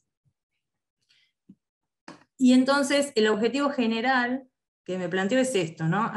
Analizar cómo el uso de la computadora, de los software, incide o modifica los procesos de aprendizaje. Sobre todo acá en diseño, ¿no? Diseño en comunicación visual. Quiero tratar de identificar esos problemas, pero siempre pensando en después elaborar estrategias como docente, ¿no? Para cambiar o potenciar ese aprendizaje. Como hipótesis iniciales tenía estas, sobre todo la inmediatez de la información y también por ahí esa facilidad en la búsqueda de lo que ya hay, que me parece que menoscaba el proceso de diseño o lo creativo en cuanto a la originalidad, ¿no? Como que muchas veces se quedan con lo que ven, emulan eso que ven, como si fueran ya respuestas verdaderas o las mejores soluciones. En cuanto a metodología, un poco es lo que comenté. O sea, he hecho entrevistas, encuestas a alumnos y alumnas, que estoy como analizando todavía. En realidad, a sí mismos y a sí mismas no ven estos problemas, digamos, les parece que les pasa en los primeros años, pero que después en quinto como que ya lo superaron. Sin embargo, cuando yo veo los resultados en los proyectos, noto que no han podido superar estos que para mí son problemas en el aprendizaje y en el proceso creativo. Entonces, bueno, un poquito las primeras respuestas, digamos, que fui encontrando, o los primeros problemas, fueron estos. También una dificultad en visualizar el proyecto de diseño. Estoy hablando en quinto año, que es el proyecto de graduación, donde hay un primer semestre de investigación y un segundo semestre de proyecto, y noto que les cuesta visualizar el proyecto de manera integral, o sea, el sistema. ¿Por qué? Quizás una posible respuesta es en esto de verlo fragmentado siempre en pantallas, y que el primer momento donde se encuentran con todo el proyecto, el conjunto del proyecto, es recién cuando lo imprimen. Y muchas veces el único momento en que imprimen es a la hora de entregar. Entonces cuando se despliega, digamos, ¿no? Eso en las mesas, que nosotros las entregas las hacemos así por mesas, para poder ver preentregas incluso, ¿no? Antes de llegar a la presentación final del proyecto a fin de año, recién ahí, cuando nosotros les señalamos esa pérdida, digamos, del hilo, de la coherencia en el sistema, que surge a partir de una estrategia que propusieron en esa investigación, cuando les señalamos esas incoherencias, dicen, nunca lo había visto, nunca lo había pensado, nunca me di cuenta.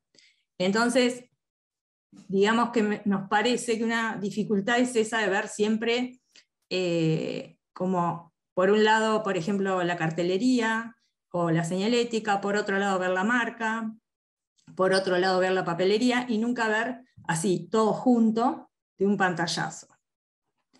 Después, problemas de dibujo, que un poco señaló Delia, también en eso de haber ido perdiendo, porque quizás hubo un momento intermedio o híbrido donde nuestros alumnos y alumnas en los primeros años dibujaban a mano, ¿no? A mano alzada, y hoy casi que no, que eso es como directo, se sientan en la compu. Y entonces nos parece que hay una falta de conocimiento de herramientas muy básicas y cuestiones de dibujo que quizás te lo da solo la mano y después sí podés llevarlo al mundo digital, pero conociendo como esa hechura, ese oficio del dibujo. Por ejemplo, yo noto muchas veces que hay una demasía de nodos. O sea, supónganse, si para una curva yo necesito solo 3 nodos, muchas veces veo que tienen 7 o hasta 10. ¿No?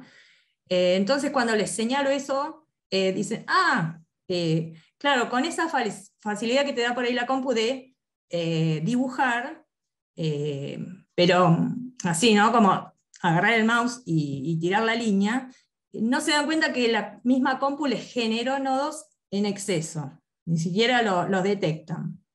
Y después, ni hablar de los encuentros, ¿no? Si yo tengo una recta que se encuentra con un semicírculo, por ejemplo, bueno, ahí hay problemas enormes de dibujo. Yo estoy notando que se quedan mucho con lo que el software les brinda, ¿no? Como que no pueden hacer una crítica del software. En eso quizás es por esto de no saber previamente dibujar a mano, ¿no? Entonces, cosas muy básicas, o por ejemplo, se quedan con la respuesta que el software les da para centrar cosas, llámese un título, un círculo dentro de un cuadrado, pero no hacen una corrección óptica, digamos, no tienen esa posibilidad de verlo como más a distancia y corregir al software, ¿no? Porque hay que ver cómo está alineando o centrando, qué está tomando en cuenta ese software. Les parece que como es una solución matemática, es perfecta y no la discuten, ¿no? Falta como una discusión de lo que me brinda el software.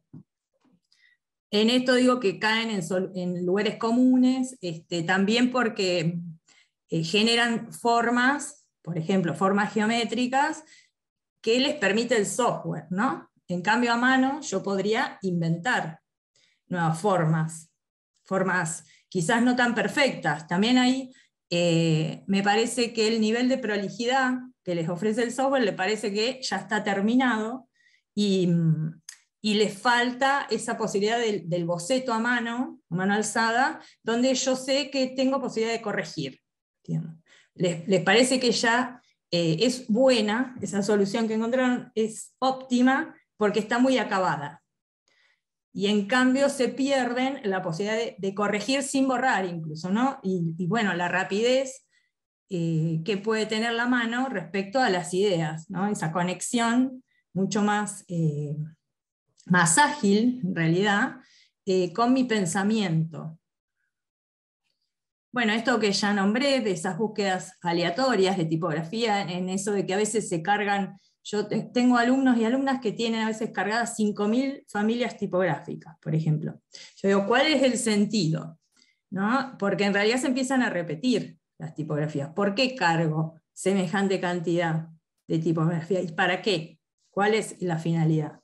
En esa búsqueda después se pierden porque se olvidan de que hay que buscar con un criterio. Es decir, el criterio basado en qué quiero transmitir, por ejemplo, qué sensaciones, ¿no? Desde la semántica. Bueno,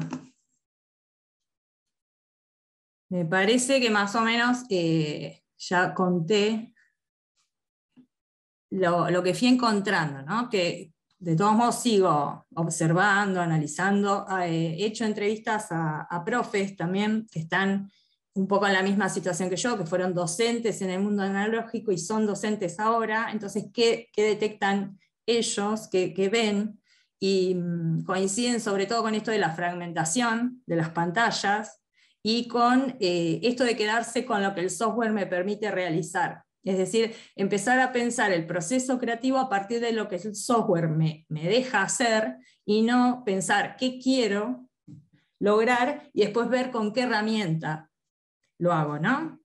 Quedarme con lo que el software me permite. Bueno, acá un poco comento esto, de que la idea sería tomar maneras de hacer del mundo analógico para trasladarlo a este mundo digital.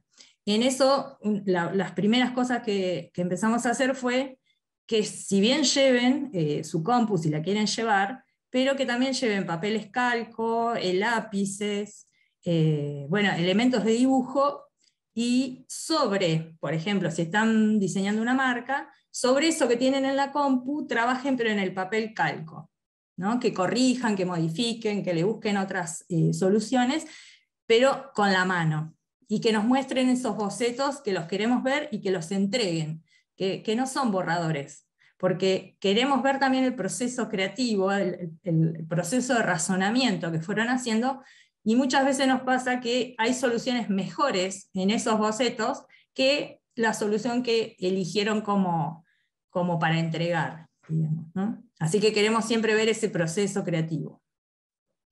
Después otro tip, digamos, que empezamos a pedir es, a la hora de diseñar una marca, una identidad, dale, ya termino, digo esto y cierro. Fue pedirles, bueno, las 3 modalidades básicas, que no se queden solo con pensar una marca y enseguida pensar un pictograma, sino obligarlos y obligarlas a decir, voy a pensar un fonograma, un diagrama y un pictograma. Y tengo que entregar esas 3. Porque si no, de manera previa o anticipada, ya deciden que va a ser un pictograma, ¿no? Entonces, bueno, eso es más o menos lo que les quería contar, que todavía está así como haciéndose todo esto, ¿no? Bueno, gracias por escuchar. Gracias a vos, Gabriela. Bueno, continuamos con la siguiente ponencia, que es Conocimientos previos a los estudiantes de niveles avanzados de diseño industrial, de Fernando Rossellini. Hola, ahí Hola, comparto Fernando. pantalla.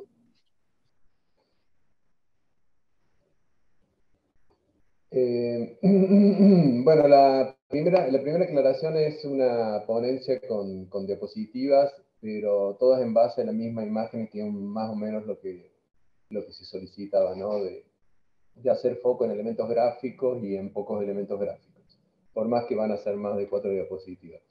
Bueno, como dice la carátula, bueno, yo estoy haciendo un trabajo de investigación que es sobre los conocimientos previos que tienen los estudiantes al llegar al 4º año de la carrera de diseño industrial, nivel 4, que figura acá en este gráfico. Diseño 3, diseño 3B es la cátedra donde yo soy profesor titular y estoy haciendo la investigación de los conocimientos previos de los estudiantes en todas las asignaturas que han cursado hasta ese momento, que son la gran mayoría que figuran dentro del recuadro, puesto que el sistema de correlatividades los obliga a tener casi todas esas materias por lo menos cursadas y muy pocas en condición de libres, y por relevamientos que también hemos hecho en la investigación, son muy pocos los estudiantes que tienen alguna materia libre de nivel 3 o de 3er año, o sea que han cursado la mayoría de estas asignaturas. Como se puede ver en este gráfico, la carrera en Córdoba y en muchos lados está estructurada en 4 áreas: el área de diseño, el área de tecnología, el área de morfología e instrumentación y el área de ciencias sociales. En este trabajo vamos a ver y nos vamos a enfocar, aparte de los conocimientos previos de los y las estudiantes, es cómo ellos pueden abordar las situaciones que se proponen en los proyectos del taller. Diseño 3 es la materia troncal, es donde se practica proyecto, ¿no? La materia de proyecto, la materia síntesis, bueno, materia troncal tiene diferentes denominaciones, ¿no? Pero es donde realmente practican el diseño industrial de manera integral, tratando de, y es muy importante, la recuperación de conocimientos previos, por eso esta investigación. Pero a su vez, en esta ponencia yo me enfoco en la etapa de investigación, que es la etapa, algunas veces se llama etapa de análisis, que es un término un poco más de menor complejidad que investigación, pero la etapa inicial del proyecto en el cual los y las estudiantes tienen que abordar el proyecto y tienen que estudiar la problemática para poder tener estrategias de diseño, ¿no? Y en esa etapa de investigación, lo que es notorio es que es muy importante los conocimientos que provengan del área de ciencias sociales. A su vez, explico en el gráfico, hay diferentes números que en realidad son como subáreas de conocimiento. Hay como grandes áreas de conocimiento y después podremos ver que hay subáreas de conocimiento. El área de la teoría y las ciencias humanas, por ejemplo, legislación o derecho, las historias, bueno, el sistema de representación, ergonomía, etcétera, etcétera, hasta el área de diseño. Pero la primera observación que podemos hacer, por lo menos en el diseño curricular en la Facultad de Arquitectura, la carrera de Diseño Industrial de la Universidad de Córdoba, es que el área de Ciencias Sociales es por lejos el área que menos cantidad de horas dentro del currículum tiene. ¿Sí? Tiene el 12% de la cantidad de horas, tiene 465 horas sobre un total casi de 4.000 horas que tiene la carrera. A su vez, la carrera tiene una fuerte concentración de horas en el área de diseño, en la materia que tiene doble cursado semanal y tiene 10 horas frente a alumno, y tiene la mayor cantidad de semanas de dictado de clases en el año. No todas las materias tienen la misma cantidad de semanas de dictado. Y a su vez, diseño 4, trabajo final, que es justamente eso, un trabajo de cierre de trabajo final, que es una sola asignatura en nivel 5, tiene a su vez el 20% de la carga horaria de la carrera, o sea, tiene muchísima concentración de carga horaria porque tienen hasta 2 años para hacer el proyecto final. Entonces va dando como unos desequilibrios, podríamos decir, o por lo menos de distribuciones de horarios que no son parejas, ¿no? A su vez, en esta distribución de cargas horarias, lo que podemos ver, lo que se nota en el cuarto año, que es el lugar de estudio, los conocimientos previos que traen los estudiantes hasta este momento, es que han cursado de esa poca carga horaria, que son el 12%, han cursado solamente el 48% de esa carga horaria, han cursado 225 horas. ¿Sí? Y a su vez también surge un detalle que han cursado el 45% de la carga horaria del área de diseño. ¿Sí? Por más que hayan cursado 3 sobre 2 asignaturas restantes, diseño 3 y diseño 4, hay una concentración, que es lo que explicaba recién, hay mucha concentración horaria en diseño 4, ¿sí? En trabajo final. Lo cual da por resultado que haya una fuerte concentración, resten por estudiar, cursar por parte de los estudiantes muchas horas del área de ciencias sociales y de diseño, que son las que proveen por lo general los conocimientos para poder abordar una etapa de investigación. Que tiene que ver con metodologías de investigación básicas, o sea, cuantitativas, cualitativas. Bueno, incluso tenemos el tema que ha surgido también en muchas encuestas, del tema de que la materia de teoría del diseño está en el penúltimo año, está en cuarto y está en el mismo nivel que diseño 3. Y esos conocimientos muchos estudiantes declaran que los perciben como tardíos para ser incorporados, justamente por esta situación que estoy describiendo, ¿no? Que es una buena herramienta para poder abordar el primer momento de los proyectos.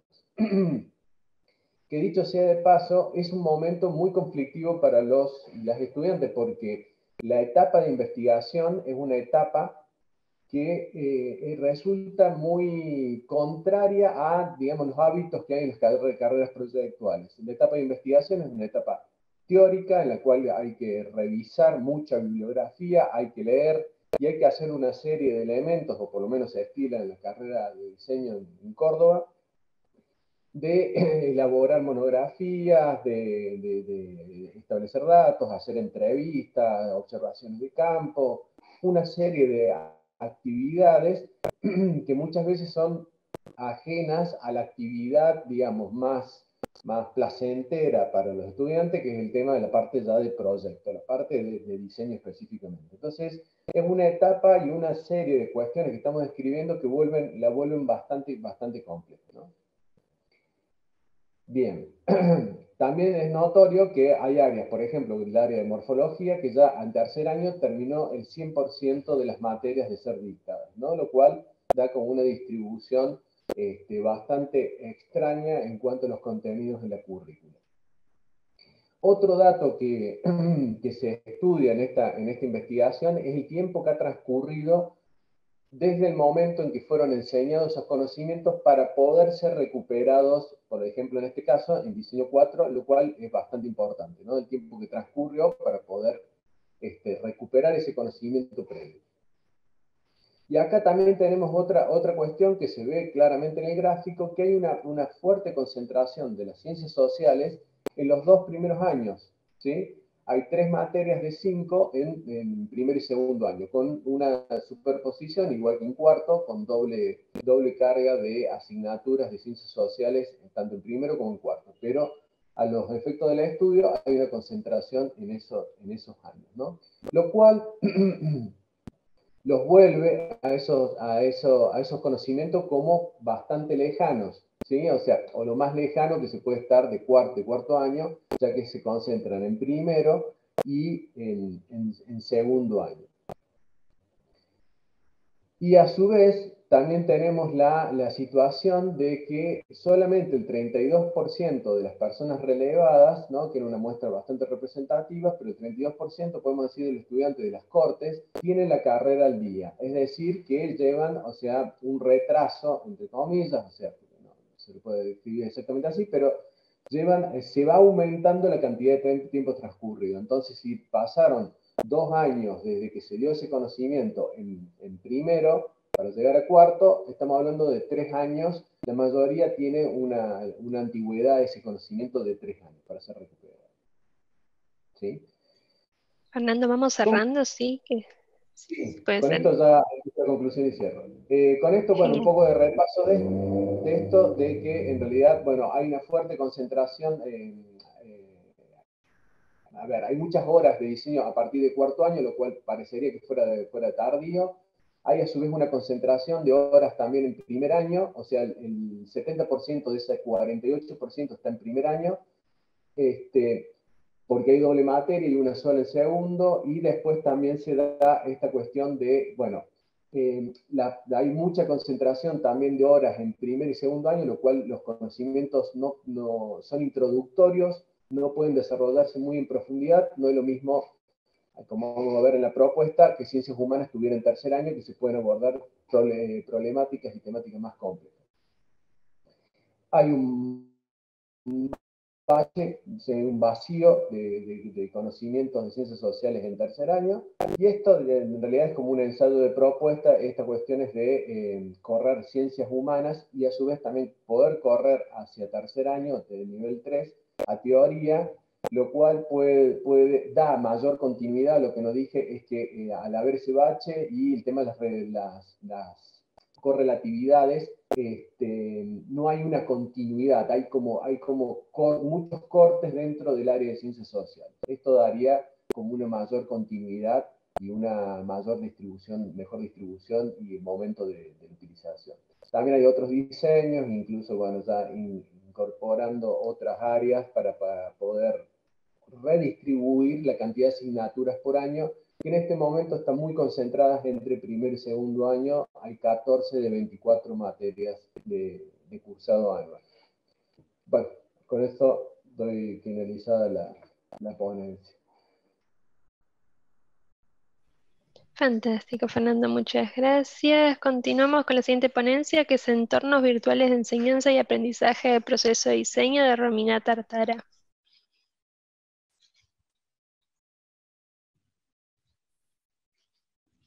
Hola, buenas tardes a todos los colegas que están participando en la comisión. ¿Se me escucha? Sí, perfecto. Sí, te escuchamos, te escuchamos. Bueno, y bueno, al igual que Gabriela, lo que yo voy a compartirles en la comisión de hoy es en realidad un avance de lo que es mi proyecto de tesis de maestría, una maestría en procesos educativos mediados por tecnologías, y que a la vez está situado en el taller de diseño industrial, que es el ámbito donde me desarrollo como docente. Entonces, tomando un poco esas dos experiencias, es que elaboré la ponencia que voy a compartirles hoy. A ver, no tengo diapositivas, pero sí bueno, voy a compartirles lo que fue el microensayo. bueno, con anterioridad a la pandemia por COVID-19 y en el marco de una modalidad 100% presencial, para la mayoría de las cátedras troncales, que son los talleres de diseño industrial, estos entornos virtuales desempeñaban un rol más bien complementario y cumplían con un objetivo principal de reforzar los conceptos que se iban trabajando en clase, o a veces solamente oficiaban de repositorio de materiales o un recordatorio de consignas. A partir ya del 2020, y con el paso obligado a la modalidad virtual, se planteó el desafío de potenciar en el marco del taller de diseño el valor de los entornos virtuales de enseñanza y aprendizaje.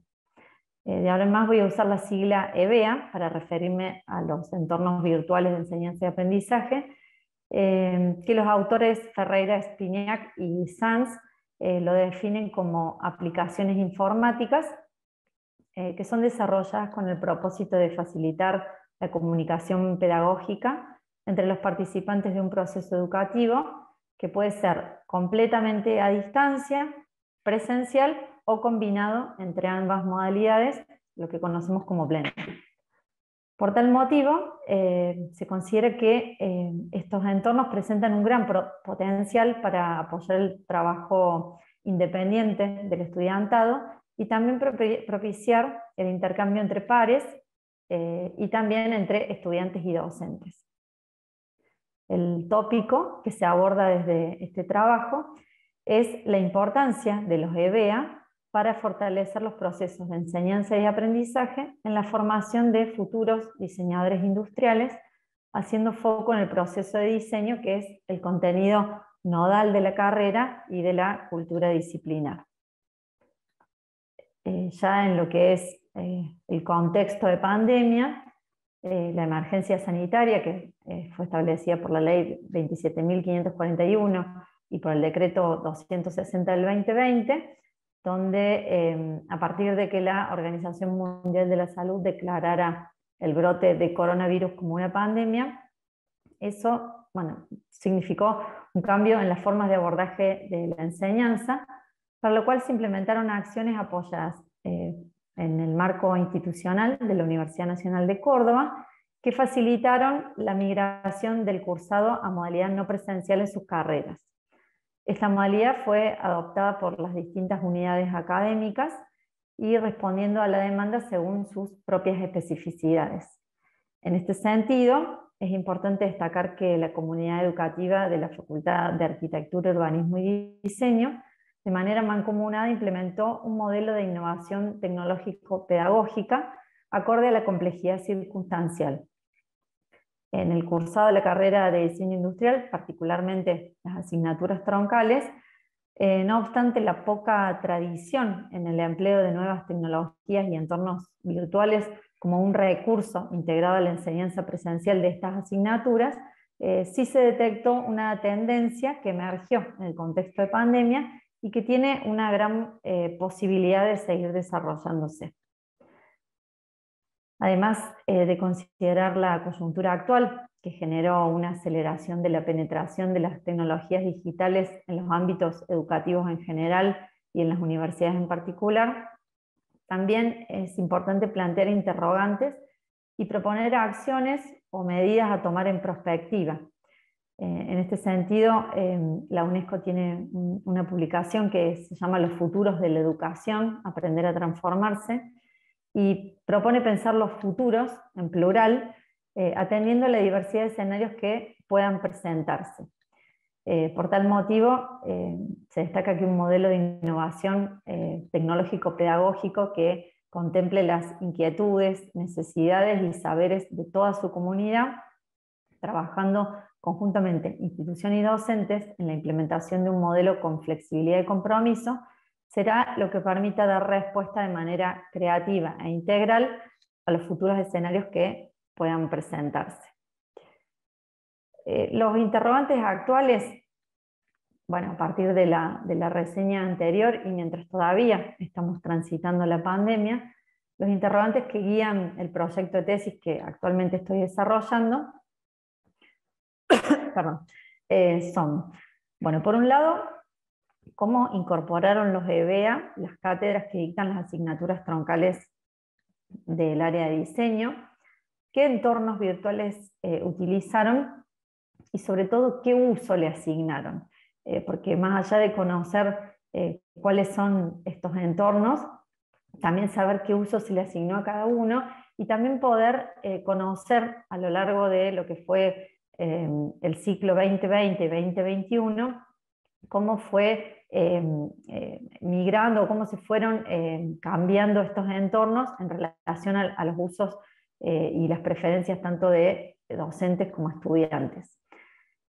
Otro de los interrogantes tiene que ver con justamente qué valoración hacen estudiantes y docentes respecto a la integración de entornos virtuales a las asignaturas troncales, qué aspectos actitudinales se relacionan con esta incorporación o no de los EBEA en el dictado de las asignaturas troncales, y también cuáles son las conclusiones preliminares respecto a incorporar estos entornos virtuales de enseñanza-aprendizaje a la modalidad presencial. Poder conocer cuáles son las limitaciones y las potencialidades que surgen a partir de su incorporación. Es decir que el objeto particular es identificar de qué manera se introducen los EBEA en el dictado de asignaturas que tienen una gran tradición en la modalidad presencial, y conocer también los formatos colaborativos virtuales empleados, valorando su impacto real y potencial en los procesos de enseñanza y aprendizaje en las asignaturas troncales de la carrera de diseño industrial, particularmente en el dictado del proceso de diseño, y visualizando la posibilidad de una construcción conjunta del conocimiento a través de las interacciones de sus participantes, profesores, estudiantes y también entre estudiantes. Como propósitos de este trabajo, podría enumerar en primer lugar identificar los EBEA empleados por las asignaturas troncales de la carrera, luego conocer la opinión de estudiantes y docentes respecto a la incorporación de estos entornos virtuales en el ámbito educativo, pensando ya en una modalidad presencial que es la que se ha retomado, y reconocer estas potencialidades y limitaciones a través de integrarlos al dictado presencial. De esta manera, el objetivo general que se persigue es valorar los aportes que realizan los entornos virtuales de enseñanza y aprendizaje cuando se integran al dictado presencial de asignaturas troncales de diseño industrial, puntualmente en la Facultad de Arquitectura, Urbanismo y Diseño de la Universidad Nacional de Córdoba, e identificar las oportunidades de mejora que se podrían incorporar. Partiendo de las características de la carrera señaladas anteriormente, se considera a nivel de hipótesis que los EBEA pueden ser muy provechosos para cumplir con los propósitos de las asignaturas troncales y favorables también para el intercambio entre pares, como así estudiantes y docentes. Esto plantea el reto de diseñar estrategias didácticas que apoyen este nuevo modelo de formación, que permita a su vez capitalizar las experiencias valoradas como positivas a raíz de la pandemia por COVID-19. Para plantear estrategias didácticas pertinentes para el aprendizaje significativo en las asignaturas troncales de la carrera de diseño industrial, es muy valioso reconocer las modalidades de dictado del proceso de diseño en las asignaturas estructurantes de la carrera. Es clave también entender la integración de los EBEA al dictado de las asignaturas como una oportunidad para contribuir a la reorganización de la modalidad presencial tradicional, donde la mediación tecnológica potencia el desarrollo de las competencias relacionadas con la cultura disciplinar. Bueno, ahí terminé con lo que es la presentación. Gracias, Romina. Y bueno, y con Romina cerramos esta comisión. Ya les agradecemos muchísimo a todos los investigadores que hoy nos presentaron sus ponencias, que nos comentaron realmente de todas estas nuevas aristas del diseño y específicamente la investigación del diseño, principalmente en las artes, en la arquitectura y en el diseño industrial y procesos de aprendizaje en general. Me parece fantástico todo lo que propusieron el día de hoy. Y nuevamente les agradecemos muchísimo a todos por participar, incluyendo también obviamente a los asistentes que aquí están presentes. Siéntanse libres, si quieren, los investigadores, de dejar sus contactos por si los presentes tienen alguna duda que no hayan podido elevar aquí. Yo les comento, porque ya ahora ya se nos viene otra comisión, así que tenemos que ir cerrando y no vamos a tener un espacio como de debate. Pero nuevamente, si ustedes quieren, pueden dejar sus contactos y la gente aquí presente puede acercarse a ustedes con cualquier consulta o contacto que quieran realizar. Así que bueno, nuevamente muchísimas gracias. Como saben, Adrián les dejó en el chat que va a estar esta grabación disponible a partir del 1 de septiembre en el canal de conferencias DC de la UP. Y bueno, y los invitamos a ser parte de la red de investigadores en diseño. También está el link les dejó Adrián, y por supuesto los esperamos el año que viene, del 17 al 28 de julio, en la edición número 18, que va a ser híbrida. Y nuevamente, bueno, muchísimas gracias a todos por su participación.